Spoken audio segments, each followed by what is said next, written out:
بەناوی خۆی بەخشندەی میهرەبان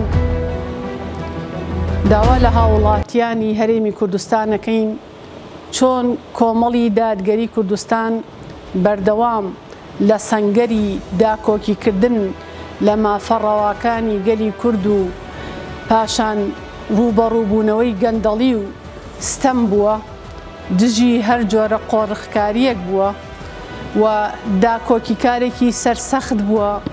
لە پەروەردەیەکی ڕەسەن لە پاراستنی خێزانی کورد، لە پارێزگاریکردن لە سەروەت و سامانی نیشتیمان بەتایبەت گەنجانی نیشتیمانمان و پارێزگاریکردن لە خێزان و پاراستنی خێزانی کوردی و پارێزگاریکردن لە کۆمەڵگەی کوردی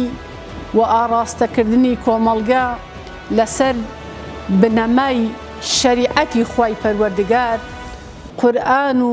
سونەتی ڕەسوول اللهی کردووەتە بەرنامەی خۆی بۆ ئەوەی بتوانێت خزمەتی دین و ژینی خەڵک بکات. بۆیە داواتان لێ دەکەین ئێوەش پاڵپشتێکی سەرسەختی کۆمەڵی دادگەری کوردستان بوون، چونکە هێزێکە ڕازگۆیانە لە مەیدانە و ڕازگۆیانە دەیەوێت خزمەتتان بکات، هەروەک چۆن سەرجەم پرۆژەکانی چ لە بواری سیاسی، چ لە بواری کۆمەڵایەتی و لە بواری خێرخوازی لە خزمەتی چین و توێژە جیاوازەکانی کۆمەڵگەدایە. ئێوەش بە پاڵپشتیتان ئەتوانن برە و بە پرۆژە خزمەت گوزاریەکانی کۆمەڵی دادگەری بدەن و برە و بە سیاسەتی ڕاستەقینە و دروستی کۆمەڵی دادگەری بدەن کە ڕازگۆیە